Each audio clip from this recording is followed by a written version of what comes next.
பள்ளிக்கூடத்தில் வந்து விளையாட்டை கற்றுக் கொடுக்குறாங்க அப்படின்னு நினைக்கிறேன். விளையாட்டு மூலமாக எப்படி நீ பணம் சம்பாதிக்கலாம் அப்படிங்கிறத தான் கற்றுக் கொடுக்குறாங்க. பள்ளிக்கூடனாலே என்னென்னா அங்கு கற்றுக் கொடுக்குற பாடம், தமிழ் பாடம் கற்றுக் கொடுக்குறாங்கன்னு என்ன அர்த்தம்? தமிழை கற்றுக் கொடுக்கவில்லை, தமிழ் பாடத்தை கற்றுக் கொடுக்கவில்லை, தமிழ் மொழியை பற்றி அறிவை கற்றுக் கொடுக்கவில்லை. தமிழ் மொழியை வைத்து நீ எப்படி பணம் சம்பாதிக்கலாம் என்பதைத்தான் கற்றுக் கொடுக்கிறார்கள். அங்கே அறிவியலை கற்றுக் கொடுக்கிறார்கள், அறிவியலை கற்றுக் கொடுக்கவில்லை. அறிவியல் பாடத்தை வைத்து எப்படி பிற்காலங்களில் நீ பணம் சம்பாதிக்கலாம் என்பதைத்தான் அவர்கள் கற்றுக் கொடுக்கிறார்கள். அறிவியலை தொழிலாக செய்து, அறிவியல் பாடத்தை அடிப்படையாக கொண்டு ஒரு தொழிலை செய்து அதன் மூலம் நீ எப்படி பிழைப்பை நடத்துவது, எப்படி பணம் சம்பாதிப்பது என்பதைத்தான் கற்றுக் கொடுக்கிறார்கள். அதனால் பள்ளிக்கூடம் என்ன அப்படிங்கிறத சரியாக புரிஞ்சுக்கணும்.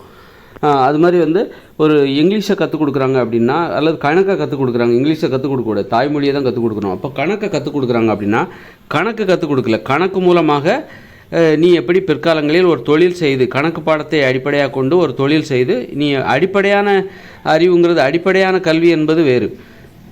ஆனால் ஒரு அடிப்படையான கல்விங்கிறது எழுத படிக்கிறது, கூட்டல் கழித்தல் வகுத்தல், அது கூட்டல் சரளமாக எழுத படிக்கிறது. ஒரு தமிழ்மொழி தமிழ்மொழி தான் தாய்மொழின்னா தமிழ் மொழியை சரளமாக எழுத படிக்கிறது. அப்புறம் கூட்டல் கழித்தல், இதெல்லாம் ஒரு 5வது வகுப்போடு அடிப்படையான கல்வி, வாழ்வதற்கு தேவையான கல்வி, அதாவது அடிப்படையான ஒரு கல்வி 5வது வகுப்போடு முடிஞ்சுது. அதுக்கப்புறமும் கற்றுக் கொடுக்குறாங்க பாருங்கள். 5ஆம் வகுப்பு வரைக்கும் கற்றுக் கொடுக்கறது தான் ஒரு பணத்தை சம்பாதிக்கிற நோக்கம் இல்லாமல் கற்றுக் கொடுக்குற கல்வி. பணத்தை சம்பாதிக்கிற நோக்கம் இல்லாமல் தொழில் செய்வதை நோக்கமாக கொள்ளாமல் கற்றுக் கொடுக்குற ஒரு அடிப்படையான கல்வி என்பது ஒரு 5ஆம் வகுப்புக்குள்ளன்னு சொல்லிக்கலாம். ஆனால் ஒரு 5ஆம் வகுப்புக்கு அப்புறம் 5ஆம் வகுப்புக்குள்ளே நீ என்ன பண்ணணும்? கூட்டல் கழித்தல் வகுத்தல் பெருக்கல், அது தெரிஞ்சுக்கணும். தமிழ் மொழியை சரளமாக எழுத படிக்க கற்றுக்கொள்ள வேண்டும். இந்த மாதிரி ஒரு அடிப்படையான கல்வி 5ஆம் வகுப்பு வரைக்கும் கற்றுக்கணும். அதுக்கப்புறமும் கற்றுக் கொடுக்குறாங்க பாருங்கள். அந்த கல்வி என்னென்னா, இப்போ 5ஆம் வகுப்புக்குள்ளே நீ விளையாட்டை கற்றுக் கொடுக்குற அப்படின்னா அது விளையாடுவதற்கான கல்வி. ஒரு நல்ல விளையாடு, அதுக்கு பணம் சம்பாதிக்கிற நோக்கம் கிடையாது. ஆனால் ஒரு 5ஆம் வகுப்புக்கு அப்புறம் நீ கற்றுக் கொடுக்குற அனைத்து கல்வியுமே பணத்தை சம்பாதிப்பதை நோக்கமாக கொண்டது. 5ஆம் வகுப்புக்கு அப்புறம் உனக்கு கணக்கு கற்றுக் கொடுக்குறாங்க பாருங்கள். 5ஆம் வகுப்புக்கு அப்புறம் உனக்கு கற்றுக் கொடுக்கப்படுகிற கணக்கு எல்லாமே என்னென்னா, அதை வச்சு பிற்காலங்களில் கணக்கு பாடத்தை அடிப்படையாக கொண்டு கணக்கு பாடத்தை வைத்து ஒரு தொழிலை செய்து பிற்காலங்களில் நீ எப்படி பணம் சம்பாதிக்கலாம் அப்படிங்கிறது தான் அவங்க கற்றுக் கொடுக்குறாங்க. ஒரு 5ஆம் வகுப்புக்கு அப்புறம் நீ கற்றுக்கிற தமிழ் மொழி சார்ந்த கல்வி என்பது என்னென்னா, தமிழ் மொழியை வச்சு பிற்காலங்களில் ஒரு வாத்தியாராவோ, தமிழ் வாத்தியாராவோ போய் அல்லது பேராசிரியராக போய் எப்படி பணம் சம்பாதிக்கலாம், அல்லது ஒரு மொழியியல் ஆராய்ச்சியாளராக போய் எப்படி உனது வாழ்க்கை ஒரு பணம் சம்பாதிக்கலாம், சாதிக்கலாம் அப்படிங்கிறது தான் அவங்க அதை கற்றுக் கொடுக்குறாங்க. அதனால் பள்ளிக்கூடம்னா இப்போ விளையாட்டை கற்றுக் கொடுக்குறாங்க அப்படின்னா 5ஆம் வகுப்புக்கு அப்புறம் கற்றுக் கொடுக்கப்படுகிற விளையாட்டுங்கிறது என்னென்னா, அந்த விளையாட்டை வச்சு பிற்காலங்களில் நீ எப்படி ஒரு தொழிலாக செய்து பணம் சம்பாதிக்கலாம் என்பதைத்தான் அவர்கள் கற்றுக் கொடுக்குறாரு. 5ஆம் வகுப்புக்கு அப்புறம் கற்றுக் கொடுக்குறாங்கள விளையாட்டை கற்றுக் கொடுக்குற விளையாட்டை வச்சு எப்படி பணம் சம்பாதிக்கலாம் அப்படிங்கிறது தான் அவங்க கற்றுக் கொடுக்குறாங்க. அதனால தான் பார்த்திங்கன்னா ஒரு பள்ளிக்கூடங்களில் பார்த்திங்கன்னா யார் பரிசு வாங்குவாங்களோ அவங்களுக்கு மட்டும்தான் சிறப்பு பயிற்சி கொடுப்பாங்க. மற்றவங்களுக்கெல்லாம் சும்மா வந்து ஒரு கடமைக்கு தான் போய் விளையாடுங்க அப்படின்னு விட்டுருவாங்க. மற்றவங்களுக்கெல்லாம் யார் பரிசு வாங்குவாங்க, யார் போட்டியில் கலந்து கொள்வார்கள், யார் பரிசு பெற்று வருவார்கள், யார் வந்து அந்த மாதிரி பரிசு பெற்று வருவார்கள், அவர்களுக்கு தான் வந்து சிறப்பு பயிற்சி நுணுக்கங்களை கற்றுக் கொடுப்பார்கள். அந்த நுணுக்கங்கிறது எதுக்கு? பணத்தை எப்படி பிற்காலங்களில் நீ ஒரு விளையாட்டு வீரராக மாறி எப்படி வந்து பணத்தை சம்பாதிக்கலாம் என்பதை கற்றுக் கொடுப்பது, என்பதை தெரிந்து கொள்வதற்கான நுணுக்கம் தான் அது மாதிரி ஒரு ஓவியம் கற்றுக் கொடுக்குறாங்கன்னா, ஒரு 5ஆம் வகுப்புக்கு அப்புறம் கற்றுக் கொடுக்கப்படுகிற ஒரு ஓவிய கல்வி என்பது என்னென்னா, பிற்காலங்களில் நீ ஒரு ஓவியராகி எப்படி பணம் சம்பாதிக்கலாம் அந்த நுணுக்கம் தான் ஒரு 5ஆம் வகுப்புக்கு அப்புறம் நீ கற்றுக்கொள்கிற ஓவிய பாடம். இந்த மாதிரி பள்ளிக்கூடம்னா என்னன்னு முதல்ல தெரிஞ்சுக்கணும். அடிப்படையான கல்வி 5ஆம் வகுப்பு வரைக்கும் தான்.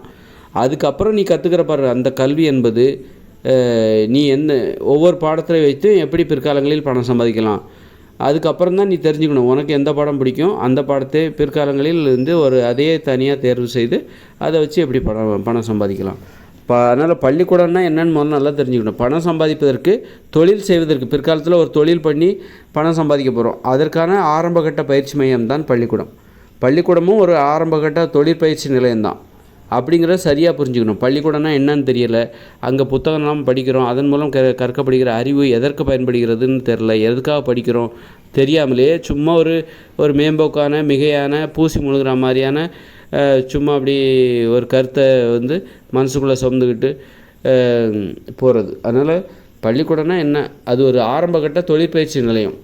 படித்து முடித்து நாளைக்கு எங்கே போகிற, ஒரு தொழில் தான் செய்ய போகிற.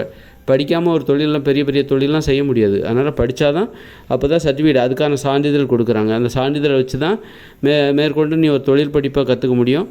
அந்த சான்றிதழ் இல்லைன்னா தொழில் படிப்புக்கு உனக்கு அனுமதி கிடையாது.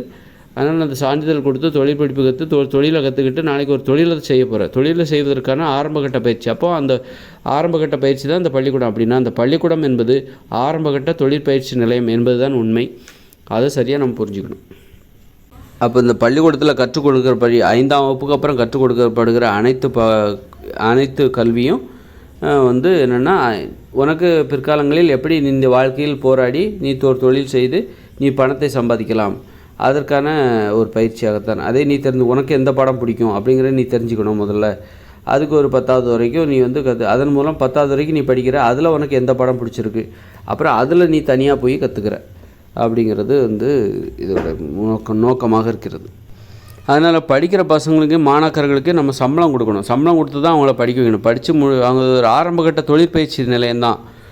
பின்னாடி பணம் சம்பாதிக்கிறதுக்காக தான் இப்போவே அவங்க படிக்கிறாங்க. அப்படிங்கும்போது தொழில் செய்து பணம் சம்பாதிப்பதற்காக தான் இப்போவே படிக்கிறான். படிக்கிறவங்களுக்கு அவங்களுக்கு நம்ம பணம் கொடுக்கணும், சம்பளம் கொடுக்கணும். அப்போ தான் அவங்க அதை ஆர்வமாக படிப்பாங்க. இன்றைக்கி பசங்களை ஏன் அடித்து படிக்க வைக்கிறாங்கன்னா, நீங்கள் அதற்கு உரிய ஊதியம் கொடுக்காமலே ஒரு வேலையை வாங்குகிறீர்கள். படி அப்படின்னு ஒரு வேலையை அவங்கள வாங்குறீங்க அப்படின்னா, நீ யார்கிட்டேருந்து எந்த வேலையை வாங்கினாலும் அதற்குரிய ஊதியம் கொடுக்கணும். ஊதியம் கொடுக்காமலேயே இதை படித்தா நீ பிற்காலங்களில் நல்லா இருப்ப அப்படின்னு சொல்லிட்டு அவர் சும்மா வாயிலே விட சுட்டுட்டு அவங்கள படிக்க வச்சிடலான்னு நினைக்கிறீங்க. அதனால தான் அப்போ அவங்க அப்படி சொன்னால் அவங்களுக்கு புரிய மாட்டேங்குது. பிற்காலங்களில் நல்லா இருப்பேன், இப்போ படித்தா பிற்காலங்களில் நல்லா இருப்பேன் அப்படின்னு சொன்னால் அவங்களுக்கு அது புரியாது. அப்போது நீங்கள் சம்பளம் கொடுத்தீங்கன்னா அது உடனே சம்பளத்துக்காக படிப்பாங்க. இப்போ நான் படிக்கிறேன்னா அது இப்போதைக்கு கிடைக்கிற சம்பளத்துக்காக தான் நீ படிக்கிற. இப்போ ஏன் படிக்கிற, இன்றைக்கி ஏன் நீ படிக்கணும், நாளைக்கு ஏன் படிக்கணும், நாளைக்கு படித்தா தான் நாளைக்கு சம்பளம் தருவாங்க. இப்போ வேலை பார்த்தா ஏன் வேலை பார்க்குற, இந்த மாதம் ஏன் வேலை பார்த்த, இந்த மாதம் வேலை பார்த்தா தான் இந்த மாதம் சம்பளம் தருவாங்க. அடுத்த மாதம் ஏன் வேலை பார்ப்பேன் அப்படின்னா, அடுத்த மாதம் வேலை பார்த்தா தான் அடுத்த மாதம் சம்பளம் தருவாங்க. அடுத்த மாதம் நான் வேலைக்கு போகலன்னா எனக்கு சம்பளம் தர மாட்டாங்க. அதே மாதிரி படிக்கிறதுக்கு என்ன நோக்கம் இருக்கணும்னா, இந்த மாதம் நான் படித்தா தான் இந்த மாதம் எனக்கு சம்பளம் கிடைக்கும், அடுத்த மாதம் படித்தா தான் அடுத்த மாதம் சம்பளம் கிடைக்கும். அடுத்த மாதம் நான் பள்ளிக்கூடத்துக்கு போகல, லீவு போட்டேன் அப்படின்னா அடுத்த மாதம் எனக்கு சம்பளம் கிடைக்காது. அப்போ நான் ஏன் படிக்கணும், படித்தா தான் எனக்கு பணம் கிடைக்கும், சம்பளம் கிடைக்கும் அப்படிங்கிற அந்த உடனடி அப்போ என்றைக்கோ நீ நல்லா இருப்பாங்கன்னு சொல்லி அவங்கள இன்றைக்கி படிக்க வைக்கிறது பாருங்கள், அது ஏமாத்துகிற வேலை. என்றைக்கோ நீ நல்லா இருப்ப, அதனால் இப்போ படி, பிற்காலங்களில் நீ ரொம்ப கஷ்டப்படுவ, அதனால் இப்போ படி அப்படின்னு சொல்கிறது அவங்கள ஏமாத்துறது.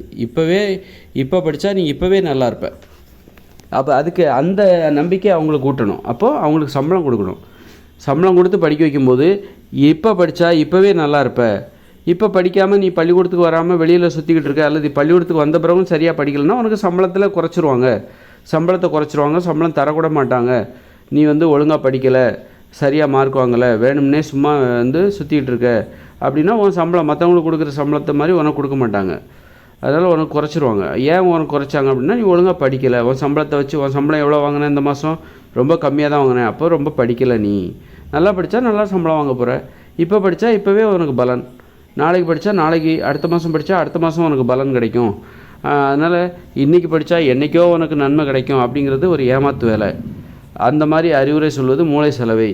அதுக்கு அவங்க அதை அவங்க ஏற்றுக்காத போது என்ன பண்ணுறீங்க, அடித்து படிக்க வைக்கிறீங்க. இன்றைக்கி படிக்கலைன்னா இன்றைக்கி உனக்கு அடி கிடைக்கும், நாளைக்கு படிக்கலைன்னா நாளைக்கு அடி கிடைக்கும், அடுத்த நாள் படித்தேன்னா உனக்கு அடி கிடைக்காது, அதுக்கடுத்த நாள் படிக்கலைன்னா உனக்கு அடி கிடைக்கும். இப்படி அடித்து அச்சுறுத்தி அவமானப்படுத்தி படிக்க வைப்பது. ஊதியம் கொடுக்கறது, அந்த ஊதியம் கொடுக்கறதுக்கு பதிலாக ஊதியம் கொடுக்கறது கஷ்டம், படிக்கிறதுக்கு சம்பளம் கொடுக்கறது கஷ்டம், ஆனால் அடி கொடுக்கறது ஈஸி. அதை யார் தாங்க அடிக்க மாட்டா. இப்போ ஒரு பையன் அதாவது படிக்கிறாங்க அப்படின்னா, படிக்கலைன்னா அடிக்கிறது ஈஸி, ஆனால் அவங்களுக்கு சம்பளம் கொடுத்து பாருங்கள். எல்லா மாணவர்களுக்கும் சம்பளம் கொடுத்து பாருங்கள், சம்பளம் கொடுத்து படிக்க வைங்க. அதுதான் கஷ்டம். கஷ்டமான விஷயத்தை பண்ணால் தான் அது நமக்கு பயம் தருமே தவிர, ஈஸியான விஷயம் மலிவான விஷயத்தெல்லாம் பண்ணால் அது நமக்கு பயம் தராது. அதுதான் நம்ம இப்போ பார்த்துட்ருக்கோம். இப்போல்லாம் கல்வி முறை ஏன் தோற்று போச்சுன்னா இதுதான் காரணம். இப்போ சம்பளம் கொடுத்து படிக்க வச்சு பாருங்கள். ஒரு பரிசோதனைக்காவது எங்கேயாவது சம்பளம் கொடுத்து மாணவர்களை படிக்க வச்சு பாருங்கள். சின்ன பள்ளிக்கூடத்துலேருந்து படிக்க வச்சு அவர்களுக்கு சம்பளம் கொடுத்து படிக்க வச்சு பாருங்கள். அவருடைய கல்வியின் தரம் எப்படி இருக்குது. தாய்மொழியில் கற்றுக் கொடுக்குற, தாய்மொழி கல்வி தான் கற்றுக் கொடுக்கணும். ஆங்கில மொழி பிற மொழி கலப்பில்லாமல் தாய்மொழியில் கல்வி கற்றுக் கொடுத்து அவர்கள் படிப்பதற்கு சம்பளமும் கொடுத்து அவங்கள படிக்க வச்சு பாருங்கள். அப்போ அவர்களுடைய கல்வித்திறனில் எத்தகைய முன்னேற்றம் ஏற்படுகிறது என்பதை நீங்கள் பார்த்து ஆச்சரியப்பட்டு போவீர்கள்.